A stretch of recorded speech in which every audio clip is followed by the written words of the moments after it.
കളനാശിനി അടിക്കരുത്. കളനാശിനി അടിക്കരുതെന്ന് എല്ലാവരും പറഞ്ഞിട്ടുണ്ട്. നീ പിന്നെ എന്തിനു ഇത് അടിക്കുന്നു? കൃഷി എൻ്റെ വരുമാന മാർഗമാണ്, ജീവസന്ധാരണത്തിലാണ്. എൻ്റെ കുടുംബജീവിതവും എൻ്റെ സാമ്പത്തിക വരുമാനം കൃഷിയാണ്. കൃഷിയെ ഞാൻ എൻ്റെ തൊഴിലായിട്ട് ഞാൻ കൊണ്ടുനടക്കുന്നു. ഈ കപ്പയ്ക്കൊക്കെ കളനാശിനി ഇങ്ങനെ അടിക്കാന്ന് പറയുമ്പോൾ എനിക്ക് 10-75 വയസ്സായി. എൻ്റെ ജീവിത ചരിത്രത്തിൽ എൻ്റെ ചെറുപ്പകാലങ്ങളിൽ ഇങ്ങനെ കളനാശിനി അടിക്കുന്നതോ കാട് പറിക്കും കിടകളയ്ക്കും അങ്ങനെയൊക്കെയായിരുന്നു ആ കൃഷി രീതിയിൽ പോയിക്കൊണ്ടിരുന്നത്. ഇപ്പോൾ ഇതൊക്കെ അടിക്കുക എന്ന് പറയുന്നത് ഇതൊക്കെ വളരെ പ്രകൃതിക്ക് പെടുത്താം. പ്രകൃതിയുടെ പെടുത്തം തന്നെയല്ല, നിങ്ങളുടെ ശരീരത്തിൻ്റെ ആരോഗ്യപരമായ കാരണങ്ങളാലും വലിയ വിഷയങ്ങളാണ്. ശ്വാസമുട്ടൽ രോഗത്തിന് ഏറ്റവും ഉള്ള ഉപാധി ഡോക്ടർമാർ പറയുന്നത് കളനാശിനി അടിക്കുന്നു. ജോണിച്ചേട്ടൻ പറഞ്ഞു തരുന്നേ ഇപ്പം ഈ കളനാശിനി അടിക്കുന്ന എന്തുകൊണ്ടാണെന്നുള്ളതാണ്. അതിന് ഞാൻ 2 പ്രധാന കാരണങ്ങളാണ്. ഒന്ന് ഞാൻ പിന്തുടരുന്ന മെക്കനൈസ്ഡ് രീതി, അതായത് മിഷനറി സമ്പ്രദായം, പെട്ടെന്ന് കാര്യങ്ങൾ തീരുമാനം ഉണ്ടാക്കുക. ഇന്ന് ലേബേഴ്സിനെ കിട്ടാനില്ല. അതായത് ഒരു മിനിറ്റ്, കൃഷിയിലെ ആധുനികവൽക്കരണത്തിന്റെ ഒരു ഭാഗമാണോ? ആധുനികവൽക്കരണത്തിന്റെ ഭാഗം തന്നെയാണ്. അതുകൊണ്ട് എനിക്ക് ഒരു 1.5 ഇപ്പം ഈ മെഷീൻ ഉപയോഗിച്ച് 1.5 ഏക്കർ സ്ഥലം ഒരു ദിവസം ഞാൻ ലോ ലെവലിൽ തന്നെ എന്ന് പറഞ്ഞാൽ വളരെ പയ്യെ ഞാൻ തന്നെ അടിച്ചു തീർക്കാൻ എനിക്ക് പറ്റും. ആ സമയം ഒരു സ്റ്റാഫിനെ എടുത്ത് ഞാൻ പുല്ല് പറിപ്പിക്കുക എന്നുണ്ടെങ്കിൽ ഏകദേശം ഒരു 3 സെൻറ്റ് സ്ഥലം പോലും പുല്ല് പറിച്ച് തീരുകയില്ല. അതിൻ്റെ വരുമാനങ്ങൾ 10 ഏക്കർ 12 ഏക്കർ സ്ഥലത്തിനിടയ്ക്ക് എനിക്ക് കൃഷിയുണ്ട്. അപ്പോൾ എന്നെ സംബന്ധിച്ചിടത്തോളം എനിക്ക് 6 ദിവസം കൊണ്ട് ഈ പരിപാടി കളനാശിനി മൊത്തം. ഈ മെക്കനൈസ്ഡ് രീതികൾ കൊണ്ട് സാമ്പത്തികമായ കൃഷി ലാഭത്തിലെ വരുമാനം എന്ന് പറയുന്ന കൂലിപ്പണികൾ അല്ലെങ്കിൽ ഒഴിവാക്കാം. മെക്കനൈസ്ഡ് ഞാൻ ഉദ്ദേശിക്കുന്ന മാൻ പവർ കുറയ്ക്കുക. അപ്പോൾ ഇത് ഒരേക്കർ സ്ഥലത്തിൻ്റെ വെച്ചാൽ ഞാൻ പറയുന്നത്, ഒരേക്കർ സ്ഥലത്ത് മാൻ പവറാൽ ഞാൻ പവർ എടുക്കുന്നുണ്ട് എങ്ങനെയും 10 മാൻ പവർ വേണം. ഇത് ഒരു മാൻ പവറാൽ ഞാൻ ഈ ഒരേക്കർ സ്ഥലം 1 മാൻ പവർ വേണ്ട, 1 മാൻ പവർ കൂട്ടിക്കോ അടിച്ച് ഞാൻ പോവുകയാണ്. അപ്പോൾ ആ അടിക്കുന്നതിൻ്റെ കളനാശിനിയുടെ ചിലവും അടിക്കുന്നതിൻ്റെ ചിലവും എല്ലാവരും വന്നു കഴിയുമ്പോൾ 2 മാൻ പവറിൻ്റെ ചിലവ് എനിക്ക് വരുന്നത്. ബാക്കി എട്ടണം ലാഭകരമാണ്. അതിലുപരി ഏകദേശം ഇപ്പോഴത്തെ രീതിയിൽ 8,000 രൂപ ലാഭം തന്നെയാണ്. രണ്ടാമത്തെ പ്രധാനമായിട്ടും ഈ ആൾക്കാരെ കിട്ടാനില്ല. അപ്പം 1 മണിക്കൂർ അല്ല 1 ദിവസം കൊണ്ട് എനിക്ക് പരിപാടി തീർന്നു പോകണം. അപ്പോൾ 8 ദിവസത്തെ ഒരു ആൾ കടന്ന് പണിയാണ് വരുന്നത്. അപ്പം മനുഷ്യന്റെ പ്രയത്നത്തിന്റെ കൂലി തന്നെയല്ല, പ്രയത്നത്തിന്റെ ടൈമും 8 ദിവസവും ഞാനിവിടെ വരണ്ടേ. തൊഴിൽ അവസരമുണ്ട്, തൊഴിൽ ലഭ്യതയ്ക്ക് ആളില്ല. അതോ 2 പ്രധാന കാരണം. പിന്നെ ഇത് അടിക്കുന്നതിന്റെ ദൂഷ്യങ്ങൾ എല്ലാവരും ചോദിക്കുന്നുണ്ട്. ചേട്ടാ, കളനാശിനി അടിക്കരുത്. നീ പിന്നെ എന്തിനു ഇത് അടിക്കുന്നു? കളനാശിനി അടിക്കരുത് ഞാനും പറഞ്ഞു. ഈ കളനാശിനി അടിച്ചുകൊണ്ടിരിക്കുമ്പോൾ ഞാനും പറയുന്നു കളനാശിനി കപ്പയ്ക്ക് അടിക്കരുത്. അതിന് കാരണം എന്താണെന്ന് വെച്ചാൽ, കപ്പ ചെറുതായിരിക്കുമ്പോൾ ഇതിൻ്റെ ഇലയിൽ കളനാശിനി വീണിട്ടുണ്ടെങ്കിൽ മസ്റ്റായിട്ട് ഇതിൻ്റെ അടിയിലെ വേര ചെല്ലും. വേര ചെന്ന് കഴിഞ്ഞാൽ ആ സാധനം ആ സ്പോട്ടിൽ അവിടെ വെച്ച് തന്നെ അതിൻ്റെ പൊട്ടാഷ് ക്രമീകരിച്ച് ആഹാരം പാകം ചെയ്യാനുള്ള അവിടെ വെച്ച് മരിച്ചു. അവിടെ വെച്ച് അന്നേരം കട്ടാക്കി അവരുടെ ആഹാരം പാകാനുള്ള പരിപാടി അവിടെ വെച്ച് തീർന്നു. പിന്നെ ആ വീടിനടുത്ത കിഴങ്ങിന്റെ ഭാഗങ്ങൾ നശിച്ചു പോകുന്നു. മണ്ണിലല്ല, ഇലയിൽ പറ്റിയിട്ടുണ്ട്. ഇലയിലൊക്കെ ഇത് വലിച്ചെടുക്കുന്നത്. കളനാശിനി ഒരിക്കലും മണ്ണിക്കൂടെ വലിച്ച് എടുക്കുകയല്ല, ഇലയിൽ കൂടെ മാത്രമേ വലിച്ചെടുക്കുള്ളൂ. അപ്പോൾ കപ്പയില ഈ സമയത്ത് ഞാൻ അടിക്കുന്നതിന് കാരണം വെച്ചാൽ ഇത് മുഴുവൻ തണ്ട് പരുവായി കഴിഞ്ഞപ്പം ഇതിൻ്റെ അടിയിൽക്കൂടെ ഇങ്ങനെ അടിച്ചുകൂടാം, ഒരു പ്രശ്നവും ഇല്ല. അന്നത്തെ സമയം ഒരു തണ്ട് പരുവല്ല, ചെറുതായിരിക്കുന്ന സമയങ്ങളിൽ ഇപ്പോഴത്തെ ഈ നിലയിൽ അടിച്ചാൽ അടിവേരുകൾക്ക് അല്ലെ കിഴങ്ങിൻ്റെ അംശങ്ങളിൽ വരുന്ന വേരുകൾക്ക് യാതൊരു വേരുകൾ ഇത് വലിച്ചെടുക്കുകയല്ല. കളനാശിനിക്കുള്ള തെറ്റിദ്ധാരണ അത്. കളനാശിനി എല്ലാവർക്കും എന്താ കപ്പക്കൂടത്തെ വീണ് കഴിഞ്ഞാൽ ആ വേര് മുഴുവൻ നശിച്ചു പോകുന്ന. അന്നാ കേട്ടോ, എത്ര രൂക്ഷമായ ആസിഡ്, അതായത് സൾഫൂറിക് ആസിഡ്, ആസിഡുകൾ ഏത് സ്വർണ്ണത്തെ വരെ ഒരുക്കുന്ന സാധനമാണ്. അവൻ കൊണ്ടുവന്ന് മണ്ണിലിട്ടാൽ പോലും മണ്ണ് അവനെ ഒരു 2-3 വർഷം കൊണ്ട് അവൻ റീപ്രൊഡ്യൂസ് ചെയ്തെടുക്കും. മണ്ണ് പഴയ പരിസ്ഥിതിയിൽ എടുക്കും. എന്ത് സാധനം ചെന്ന് പറഞ്ഞാലും മണ്ണ് ആ സമയം അതിൻ്റെ ജീവാണുക്കൾ മരിച്ചു കഴിഞ്ഞിട്ട് വീണ്ടും അവിടെ പുനരുദ്ധീകരണം നടക്കും. പക്ഷേ കളനാശിനി എന്ന് പറയുന്ന സാധനം എല്ലാവർക്കും ഒരു ധാരണയുണ്ട്. ഇതുപോലുള്ള ഇലയിൽ പറ്റിക്കഴിഞ്ഞാൽ ഈ ഇലയിൽ അന്നേരം തന്നെ നിമിഷ നേരം കൊണ്ട് ഇവൻ സ്പ്രെഡ് ചെയ്ത് വേറെ ചെല്ലും. അപ്പോൾ ഒരു കാരണവശാലും അടിയിലേക്ക് വേറെ ചെല്ലും. കപ്പയുടെ വേറെ കിഴങ്ങ ചെല്ലും. അവിടെ വെച്ച് പരിപാടി നിർത്തും. അന്നേരം അവിടെ അവരൊന്ന് ചെറുപ്പത്തിലടിച്ചാൽ കാപ്പിക്കമ്പ് പോലെയോ അല്ല റബ്ബറിൻ്റെ പേര് അതുപോലെ വണ്ണിച്ച് അവിടെ ഇരിക്കും. എന്ത് ചെയ്താകുകയില്ല.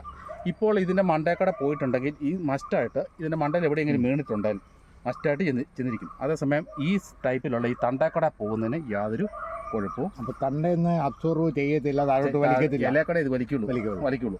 ഈ ഇലക്കട ഇങ്ങനെ കപ്പയുടെ കാര്യം പറഞ്ഞാൽ, പക്ഷേ ഈ ഇലക്കട ഇങ്ങനെ വലിക്കുമ്പോൾ ഈ പുല്ലുകളിൽ എടുക്കുന്നത്. പിന്നെ കളനാശിനി 2 ടൈപ്പ് തന്നെയുണ്ട്. ഒന്ന് സ്പീഡിൽ കരിയുന്ന, ഇപ്പോൾ ഇത് അടിച്ചു ആണ്ട കരിഞ്ഞിരിക്കുന്നു, ഈ നിമിഷം 5 മിനിറ്റ് കൊണ്ട് വാടിക്കരിഞ്ഞു. അതേസമയം അതായത് അതിവേഗത്തിൽ പ്രവർത്തിക്കുന്നതും സാവധാനത്തിൽ പ്രവർത്തിക്കുന്നതുമായ 2 തരം കളനാശിനികളുണ്ട്. 2 കളനാശിനികളുണ്ട്. അതിൽ സാവധാനത്തിൽ പ്രവർത്തിക്കുന്നത് വേരയിലോട്ട് ചെല്ലും. വേരയിലോട്ട് ചെന്ന് അവൻ അടിവേര് ദ്രവിച്ച് പറഞ്ഞ് അവൻ കുറ്റി പറിച്ച് തീർത്ത് കളയും. ഉൽപാദനം അതിനകത്ത് ഉണ്ടാകുന്നില്ല. പുല്ലുകളുടെ കാര്യം ഞാൻ പറയുന്നത്, നമ്മൾ കളകൾക്കല്ല അടിച്ചു കൊടുക്കുന്നത്. പുല്ലുകളുടെ കാര്യം ഞാൻ പറയുന്നത്, പുല്ല് കളകളുടെ. അപ്പോൾ നമ്മൾ സാധാരണ പുല്ല് തോട്ടങ്ങൾ അടിക്കുന്നത്. അതേസമയം സ്പീഡുള്ളത് അടിക്കാമെങ്കിൽ അവന് ഏകദേശം ഈ ഇല, ഇത് കുറുന്തോട്ടിയ, ഈ ഏകദേശം ഈ ഇല ചെന്നിട്ട് ഈ വേരിൻ്റെ ഈ ഭാഗം വരെ ചെന്ന് കഴിയുമ്പോഴത്തേനും ഇവൻ ഭൂരിഭാഗവും നിന്ന് പോവുള്ളൂ. കണ്ടമാനം അങ്ങോട്ട് വേരിലേക്ക് പോവുകയില്ല. എന്നാൽ ഇവിടെ ഇല്ലാത്തത് കൊണ്ട് ഇവൻ പഴക്കത്തിന് നശിച്ച് പോവുകയും ചെയ്യും. ഏറ്റവും നല്ലത് സ്പീഡിൽ പെട്ടെന്ന് കരിയുന്നതാണ്. മറ്റേത് റൂട്ട് സഹിതം പോവും, ഇത് റൂട്ട് സഹിതം പോകില്ല. അതുകൊണ്ടാണ് ഞാൻ ഈ സ്പീഡിലുള്ള ഉപയോഗിക്കുന്നത്. ഈ കളനാശിനി ചെല്ലുമ്പോൾ വേറൊരു ഗുണം കൂടെ ഉണ്ട്. ഈ കളനാശിനി, അതായത് സ്പീഡ് കുറച്ചുള്ള കളനാശിനി അടിച്ചാൽ, സ്പീഡ് കുറച്ചെന്ന് പറഞ്ഞാൽ പെട്ടെന്ന് കരിയുന്ന അല്ല, സ്പീഡ് കൂടി അടിച്ചാൽ ഇവൻ്റെ വേര് ഇവിടെ നിൽക്കുന്ന സമയം ഇത്രയും വേരും അത്രയും ഭാഗത്തെ മണ്ണിനെ പിടിച്ചു നിർത്തിയിരിക്കുക. വേര് പിടിച്ചു നിർത്തിയിരിക്കുക. അത് ഞാൻ കണ്ടറിഞ്ഞവനാ. അപ്പോൾ ആ വേര് നശിച്ചു കഴിഞ്ഞാൽ ആ മണ്ണിൻ്റെ പിടുത്തം, അതായത് പിടുത്തം പോകുന്നില്ലല്ലോ. ഇവൻ വീണ്ടും ചിലപ്പോൾ കയറി വരാൻ സാധ്യതയുണ്ട്. ഒരുന്ന് തല്ലി മയക്കി ഇടുന്നുള്ളൂ. അതേസമയം മറ്റേത് അവനെ ഒരു നിർജ്ജാവസ്ഥയിൽ നിൽക്കുന്നു, അവൻ്റെ സാഹചര്യം അനുകൂലമാകുമ്പോൾ അവൻ വീണ്ടും ഈ മണ്ണിനെ അവിടെ പിടിച്ചു നിർത്തും. ഇത് ഞാൻ ഈ ഏപ്രിൽ മെയ് മാസങ്ങളിലായിരുന്നു. സാധാരണ കഴിഞ്ഞ കൊല്ലം ഞാൻ ഈ തോട്ടം പുതുമഴ പെയ്തപ്പോൾ ഏപ്രിൽ മാസം പുതുമഴ പെയ്തപ്പോൾ ഞാൻ കളനാശിനി അടിച്ചു വളം ചെയ്തിട്ടിട്ട് എല്ലാം നല്ല മെത്ത പോലെ നല്ലവണ്ണം കരിഞ്ഞു പറഞ്ഞ് കിടന്നു. നല്ലവണ്ണം വളവും ചെയ്തു, നല്ല ഊറ്റി തിന്നു. മെയ് മാസം പകുതിയായപ്പം ഒരൊറ്റ മഴ പെയ്തു. ആ മഴ കാറ്റത്ത് കംപ്ലീറ്റ് കിടന്നുപോയി. അങ്ങനെ നമ്മൾ സാധാരണ രീതിയിൽ അതിവേഗം കരിയുന്ന മരുന്നുകൾ അടിക്കുന്നു. അപ്പോൾ ഈ മരുന്നുകൾ അടിക്കുമ്പോൾ അതിൻ്റെ സൈഡ് എഫക്റ്റ് എന്ന് പറയുന്ന പ്രക്രിയയിൽ അയൽവക്കക്കാർ അവർക്ക് കിണറുകൾ കാണാം.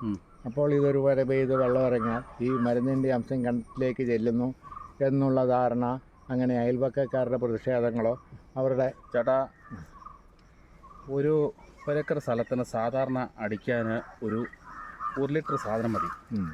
1 ലിറ്റർ സാധനം ഒരു 100 ലിറ്റർ വെള്ളം 1 ലിറ്റർ മതി, മാക്സിമം മതി 100 ലിറ്റർ. ഈ 100 ലിറ്റർ വെള്ളത്തിൻ്റെ അകത്ത് 1 ലിറ്റർ സാധനം അലിപ്പിച്ചിട്ട് നല്ല ലയിപ്പിച്ചിട്ട് നമ്മൾ ഇതേക്കൂടെ സ്പ്രെഡ് ചെയ്യുമ്പം ഏകദേശം ഇതിൻ്റെ അടിയലെ പോലും ഇവൻ പതിക്കുന്നില്ല. ഇത്രയും കാട് കയറി കിടക്കല്ലേ, അടിയലെ പോലും ഇവൻ പതിക്കുന്നില്ല. അപ്പോൾ ആകെ ഈ 1 ഏക്കർ സ്ഥലത്ത് അല്ലെങ്കിൽ 1/2 ഏക്കർ സ്ഥലത്ത് ഇച്ചിരി കടുപ്പത്തിലടിച്ചു 1/2 ഏക്കർ 1/2 ലിറ്റർ സാധനം സ്പ്രെഡ് ചെയ്താൽ എന്തോ അവിടെ സംഭവിക്കും. ഒരു മുട്ടപ്പം നിൽക്കുന്ന കാട്, ഒരു മനുഷ്യൻ ആ കാടയിൽ തന്നെ ഇവൻ വലിച്ചെടുത്തിട്ട് മഴ പെയ്യുമ്പോൾ അത് ലയിച്ച് ഇല്ല അരമണിക്കൂർ, അതായത് പെട്ടെന്ന് വീഴുന്നതാണ്. മറ്റേതെന്ന് പറഞ്ഞാലും ആ അടിച്ചു തീരുന്ന ഏതാനും ടൈമിനുള്ളിൽ തന്നെ ഇവൻ ഈ ഇലയിൽ ഹോളുണ്ട്, ഇതിൽ കൂടെ ഇവൻ അല്ലെ മണ്ണ് പ്രവേശിച്ച് ഇവൻ ചെടിയുടെ റൂട്ടിലോട്ട് ചെല്ലുകയുള്ളൂ. അത് ഏത് കളനാശിനിയാന്ന് പറഞ്ഞാലും ഏത് കളയാന്ന് പറഞ്ഞാലും ആ കളയുടെ റൂട്ടിലോട്ട് ചെല്ലുകയുള്ളൂ. നിലത്തോട്ട് പതിക്കാൻ പോകുന്നില്ല. നിലത്തോട്ട് പതിച്ചാലും വളരെ അപൂർവമായിട്ട് വല്ലതും സ്പ്രെഡ് ചെയ്തു, അതൊന്നും ഒഴുകാൻ പോലും ഇല്ല. ഇതേപ്പറ്റി ഇങ്ങനെ ഇത്രയും പഠിത്തം കിട്ടിയത് കൃഷിഭവൻ മുഖേനയോ അല്ലെങ്കിൽ ഏതാണ് കൃഷി ക്ലാസ്സുകളോ അങ്ങനെയുള്ള സാങ്കേതിക വിദ്യകളിൽ ഇതിൻ്റെ ഒരു പഠനം നടത്തിയിട്ടുണ്ടോ? ഞാൻ എല്ലാ കാര്യത്തെപ്പറ്റി അവലോകനം ചെയ്യും. അതായത് അവരിറക്കുന്ന മാനുവലും കാര്യങ്ങളും ഒന്ന് സ്റ്റഡി ചെയ്ത് നോക്കും. അത് കഴിഞ്ഞിട്ട് പ്രാക്ടിക്കൽ ഏതാണെന്ന് നോക്കും. കഴിഞ്ഞ കൊല്ലം ഞാൻ ചെയ്ത് നോക്കി നേരത്തെ കയറ്റി അടിച്ചു. അതിൻ്റെ ദുരവസ്ഥ എനിക്ക് മനസ്സിലായി. ഇപ്രാവശ്യം ഞാൻ താമസിച്ചടിക്കുന്നു. ഇത്രയും കളയായിട്ടാണ് ഞാൻ അടിക്കുന്നത്. ഇപ്പോൾ വരെയുള്ള നിങ്ങളുടെ കൃഷി മേഖലയിലെ പ്രവർത്തനങ്ങളുടെ മരുന്നിനെല്ലാം സ്വന്തം അനുഭവങ്ങളിൽ നിന്നും ഉരുത്തിരിഞ്ഞ ഒരു പ്രക്രിയ, ആ പ്രക്രിയയുടെ നമ്മുടേതായ ഒരു ശൈലി, ഒരു മാർഗശൈലി, ഒരു വേറിട്ട ശൈലി, ആ ശൈലിയിലാണ് നമ്മൾ പ്രവർത്തിക്കുന്നത്. അപ്പോൾ അതുകൊണ്ട് ഞാൻ കൃഷി ഭവനുകളുടെയും അല്ല അവരുടെ മാനുവൽ ഞാൻ മാസികകൾ വായിക്കാറുണ്ട്. നല്ല ഒന്നാന്തരം കൃഷിക്കാർ, പഴയ തഴക്കവും പഴക്കവും ചെയ്യുന്ന കൃഷിക്കാർ തന്നെയല്ല, തച്ചുശാസ്ത്രക്കാര്, കൃഷി വിദഗ്ധര്, ആശാരിമാര്, വേറെ അങ്ങനെയുള്ള ആൾക്കാരുണ്ടല്ലോ, അവര് എല്ലാവരുമായിട്ട്. തച്ചുശാസ്ത്രക്കാരോട് നമ്മൾ കാലാവസ്ഥയുടെ വ്യതിയാനങ്ങൾ അങ്ങനെയല്ലേ ചോദിക്കാൻ പറ്റുമോ? അതേപ്പറ്റി എല്ലാം നമ്മൾ മനസ്സിലാക്കും.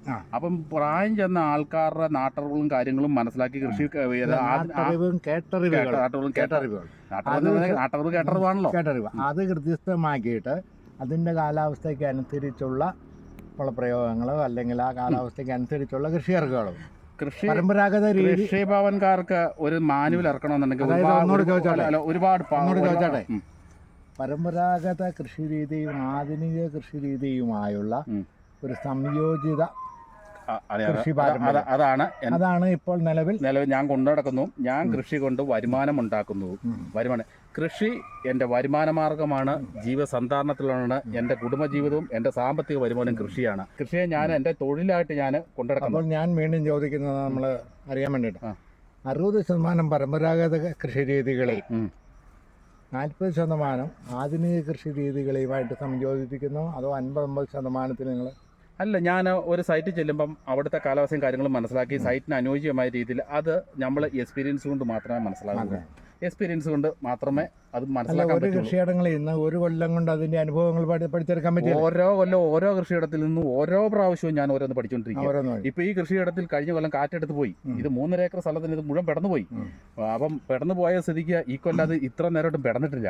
അപ്പൊ അതിന് കാരണം എന്നറിയോ? കാലാവസ്ഥയുടെ അല്ലല്ല, ഞാൻ കളനാശിനി അടിക്കാതെ ഇവിടെ നിർത്തി. ഈ പുല്ല് മാർച്ച് ഏപ്രിൽ മാസങ്ങളിൽ ഇവിടെ ന്യായമായ മഴയുണ്ടായിരുന്നു. ഈ മഴയത്ത് ഇവിടെ മണ്ണൊഴുക്ക് ഉണ്ടായില്ല. മണ്ണൊഴുക്ക് ഉണ്ടാകാതെ വന്നതുകൊണ്ട് ഇത് പെടലാതെ നിന്നു. അപ്പൊ ഞാൻ അതുകൊണ്ടാണ് മണ്ണൊഴുക്കിനെ തടഞ്ഞു നിർത്തിയത്. ഈ ഇടവിള ആ ഇടക്കളകളുടെ ബലത്തിലല്ലേ മണ്ണൊഴുക്കുന്നത്. ആ മണ്ണൊഴുക്ക് അതുപോലെ മണ്ണൊഴുകായിരുന്നെങ്കിൽ ഒരു കാറ്റ് വന്നെങ്കിൽ കഴിഞ്ഞ വർഷത്തെ പോലെ ആവർത്തിക്കാനേ. അല്ല, ഇനിയിപ്പോൾ വരാൻ സാധ്യത അരി വേര് പിടുത്തം. വീഡിയോ ഇഷ്ടപ്പെട്ടാൽ ലൈക്ക് അടിക്കുകയും നിങ്ങളുടെ അഭിപ്രായങ്ങളും നിർദ്ദേശങ്ങളും കമൻറ്റായി താഴെ രേഖപ്പെടുത്തുകയും ചെയ്യുമല്ലോ.